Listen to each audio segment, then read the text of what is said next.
تعالوا بكوباية زيت واحدة أكل مستعمل هنعمل أكتر من 5 لتر صابون مواعين سائل، ودي أكتر حاجة مضيعة مصروف بيتنا. النهاردة فيديو توفير ونظافة. هنقول بسم الله ونبتدي. معايا أول حاجة 3 معالق كبار من البيتاص اللي هو هيدروكسيد الصوديوم، ده بيتباع عند أي منظفات.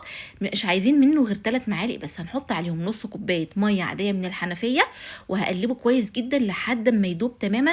وفي المرحلة دي هو هتلاقي الطبق بتاعك سخن، هو بيسخن حتى لو الميه بارده من الحنفيه هتلاقيه سخن. هنسيبه يبرد تماما، وبعدين بعد ما يبرد هزود عليه كوبايه الزيت. الزيت ده مستعمل يا جماعه، انا مصفياه بشاش او بشراب علشان خاطر ما يبقاش فيه اي شوائب موجوده فيه.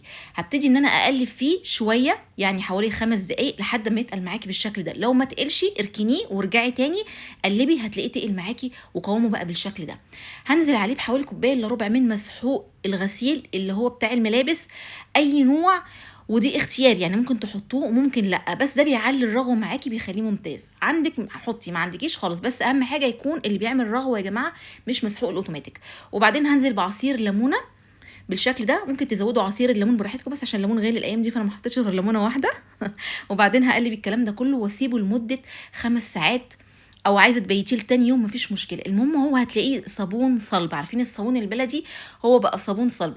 طيب نفترض ان انت عندك صابون صلب اصلا، فخلاص الغي كل اللي فات ده وهاتي صابونتين 3 من اللي هو البلدي اللي هو بيتعمل برضو في البيت، وابشريه بالمبشره او كسريه حتت كده صغيره، وبكده يكون انت هتستغني عن كل الخطوات اللي فاتت دي. عملت الصابون بتاعي كسرته على قد ما اقدر قطع صغيره بالشكل ده. هبتدي ان انا اعمل ايه في الخطوه الجايه؟ هسخن لترين ميه بتغلي، لترين ميه، واقوم نازله عليهم ببشر الصابون ده، وهبتدي ان انا اقلب فيه لحد ما يدوب تماما. ما دابش معاكي وهو مرفوع على النار ارفعي على النار بس ايدك عليه عشان هو بيفور. لازم يدوب معاكي تماما ويوصل للمرحله اللي حضرتك هتشوفيها دلوقتي، دايب ما فيهوش اي تكتلات. انا نقلته بقى في حله اكبر علشان خاطر انا هزود عليه ميه تاني وشويه اضافات تاني. تمام. اول ما يدوب معاكي بالشكل ده حط عليه معلقتين كبار من السكر، وهنزل وهقلبه برده كويس جدا جدا. السكر هيدوب طبعا في الميه السخنه دي.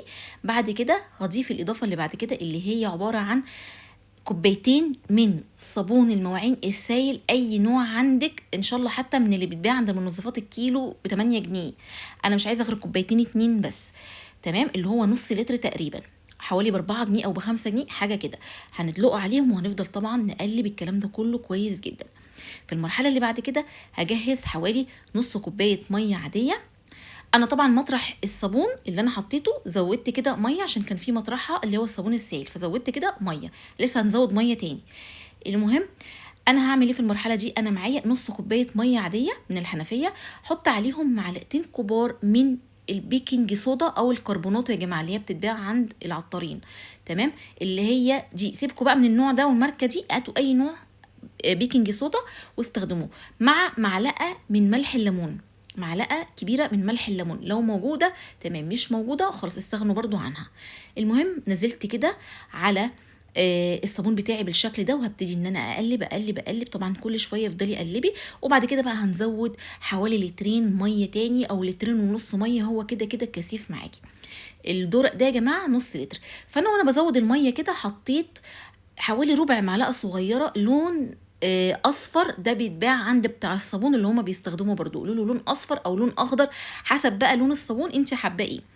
وهبتدي ان انا ازود الميه بقى بتاعتي دورق بدورق شويه بشويه. المهم ان انا زودت حوالي بتاع لترين ونص ميه تاني، وانا كنت حاطه لترين ونص، دلوقتي بقوا حوالي 5 لتر صابون. هبتدي ان انا اقلب فيه وهركنه بقى لمده 5 ساعات ساعتين. الرغوه اللي فوق دي هتروق ويبقى رايق. كل ما تسيبيه مده اطول كل ما يروق، هتبيتيه هيروق اكتر واكتر ويبقى بصوا شايفين الكثافه بتاعته عامله ازاي. صابون كثيف جدا. انا بصبه لكم عشان تشوفوا شكل كثافته قد ايه. يعني ممكن كمان تزودوا ميه تاني لو انتوا عايزينه اخف من كده، مفيش مشكله خالص. عايز اقول لكم هتعبوه بقى في جراكن هيكفوكوا الشهر كله. يبقى احنا الشهر كله استهلكنا ايه في الصابون؟ استهلكنا شويه حاجات بسيطه، عملنا ما شاء الله كميه محترمه. ده المفروض ان هو تستخدموه بعد 10 ايام عشان البطاس يكون يعني اتبخر منه فيكون افضل ليكم في الاستخدام. لو عندكم طبعا جليسرين زودوا يبقى عشان الايدين وكل حاجه. جبت ليفه جديده خالص مش مستعمله قدامكم، طلعتها من الكيس وجربت في نقطه كده مع شويه ميه، وشايفين الرغوه عامله ازاي. بجد يا جماعه ممتاز ممتاز ممتاز، لازم تجربوه. وده فيديو النهارده، اتمنى يكون عجبكم واشوفكم في فيديو جديد ووصفه جديده، وشكرا لكم.